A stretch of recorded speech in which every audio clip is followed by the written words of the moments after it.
You're listening to a podcast from 702. 702. Travel. 12 minutes to 2 o'clock, and talking now about something a little bit different, talking about being a travel content creator. Have you got to the point where you travel around and you think to yourself, you know what, I can actually suggest this place, or perhaps that place wasn't so great, or perhaps you want to become a travel content creator? Well, joining us is Eddie Vilakazi, who is exactly that. Hi, Eddie. Good afternoon. Good to have you on 702. Hey, how are you doing? Thank you so much for having me. No, not too bad. It's great to have you on, and I must admit, I was quite intrigued when I saw we'd be talking about this. So from your point of view, what exactly is a travel content creator? So a travel content creator, how I see it is you literally just try and find a lot of gems in and around South Africa or the world, and you just showcase them in basically the best way you can, or through your eyes. So you're basically taking people on a journey with you that are not particularly there at the time. So yeah, I think that's what it is for me. So in other words, you could actually become sort of an influencer, if I put it that way. If you go onto social media and you're saying, right, here I am at Vic Falls, and this is a terrible hotel, but here I am at the pyramids, but this is a fantastic place, you have to come. You could become that influencer.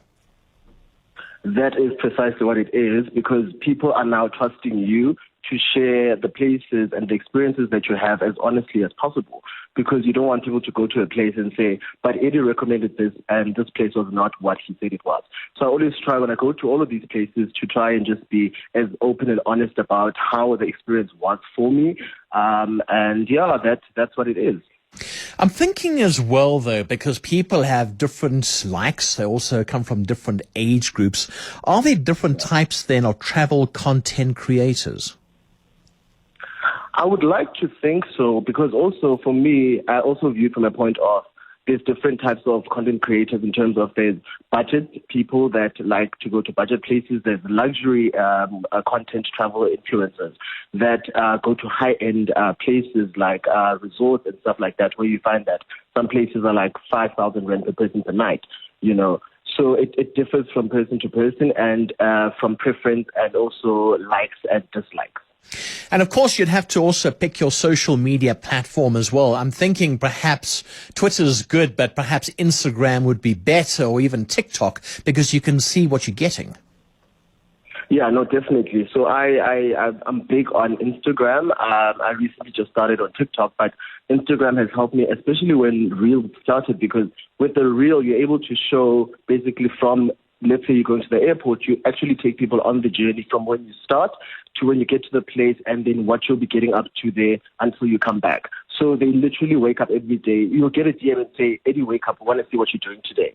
So it becomes quite interesting that people are very invested to find out that, okay, what is happening today? Where are you going? So every time when I find a new place and I share, and I'm at the airport and I post at the slow lounge and I say, off to the next place, they're already on some, where are you going? You can't wait to see where you're going. Oh. So that means that I'm probably doing something right. Yeah, no, you are doing something right. How did you start, though? I mean, a lot of us, if you're not on radio or TV, or you're not famous, you battle to get those followers. How do you then create your brand? I think for me, it's just being as authentic as possible. And people follow you because they like what they see and who you are and your personality. So I started it by just going to places and just sharing and saying that, okay, I'm out here, I'm enjoying this place and I'm having wine, and just keeping it as relatable as possible. So I think that works. People need to feel like they know you. You know? Yeah, that's the big thing. Feel like they know you. Okay, so yeah. Eddie Vilakazi, if I'm following you on Instagram, where are you taking me? Where's some of the highlights that you've gone and you've thought, I've just got to tell everyone about this every step of the way? It's been, I went to the Okavango Delta in Botswana. That was an amazing, amazing trip. It was a bit of one that was memorable because I had helicopters, I had this and that, so it was very dramatic. And then recently there's a lodge in KZN. It's called Mfulawozi, and they have Mthembu Lodge as well. So that is an experience that I went last year for my birthday, and actually I did a solo trip there.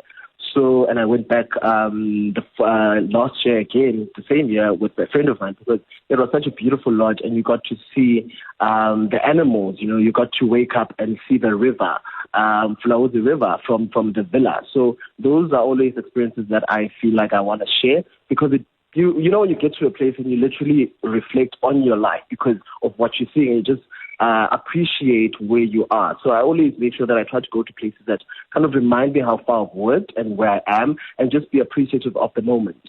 Yeah, you see, that's actually very interesting. Last year, I was very lucky in December to go to Zanzibar. Someone thought I was a travel content creator, so I went there, and it was great. It was an absolutely fantastic time. And I must admit, I find myself going away from where I stayed in Zanzibar, recommending to everybody, because it was huge, and I just wanted to tell everybody about it.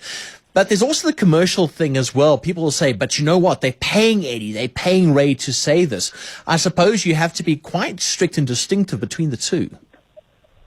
Yeah, you have to be. But also, a lot of my trips, and people always, they always get mad. They're like, why aren't you getting literally paid for every trip? So probably 70% of my own, the trips that I take are paid from my own pocket. So it's only like 30% that I do collaborations and partnerships with these places. So it makes it easier for people to believe that you're actually getting paid, because a lot of my trips you won't see paid partnership or collaboration or anything like that. Yeah. So, yeah. It's very interesting. It's a difficult one, actually. Now, what about maybe teaming up with other influencers as well, other travel content creators? If you go in a band of you, that could be quite something, because perhaps then also you can have different points of view. Oh, yeah, no, definitely. We did one last year with a few travel friend influencers of mine. I don't know if you know, there was Toby Rose, there was Bougie Traveler, there was Leanne, and there was Mule. So we did a trip to Cape Town. We got a penthouse there at Knox, properties in Cape Town. And we did a lot of activities. We went to the Atlantic Dunes. So that was big. A lot of people were happy to see collaboration between travel influencers. I think that's rare, so they really did appreciate. And also, they got to see one trip but different views, because we all have a different eye at the end of the day. Yeah, you see, now that's the thing. Do you also find yourself, Eddie, is going off the beaten track? Everybody wants to go to the Eiffel Tower. Everybody wants to go to the pyramids.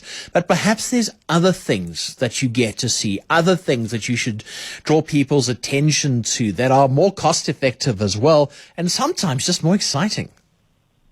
Yeah, no, definitely, because you have to understand that as much as I have my own life, I need to also factor that, okay, Eddie can afford X, Y, Z, but let me also make it accessible for other people that want to come here. So there's also ABC that you can also do here. So I always try to not be too mainstream. So I try to also try and factor everyone that, okay, guys, you can do this, you can do that, you can do this. So at the end of the day, it's up to you and your budget. Right, Eddie, we all want to follow you. Where can we get you on some of the social media handles? I have, luckily enough, I have one social media handle across all my social media platforms. So it's Urbane Eddie. So it's URBANEEDDIE. Okay, easy as that. Yeah. And the $1 million question is, where are you going to next? I am going to a cabin in the Western Cape on the second weekend of June with a friend of mine, Nwaba. So I'm looking forward to that. It's one of those, I love cabins that are on the outskirts where you have a fireplace, especially at this time of the year, because it's a bit cold. So I'm looking forward to that. I'll be doing that in the next 2 weeks. Yeah. Oh, that sounds great. Travel content creator Eddie Vilakazi, thank you so much for coming on to 702. We'll be watching you sitting next to the fire. Thank you so much for having me, guys. Nice one. That's Eddie Vilakazi. And follow him. We all need some travel advice. Very often you think you're going to go to the Vic Falls and it's going to be fantastic and you spend a whole lot of money. Well, sometimes, you know what? Go somewhere throughout South Africa, off the beaten track, and have just as much fun, or perhaps sometimes more.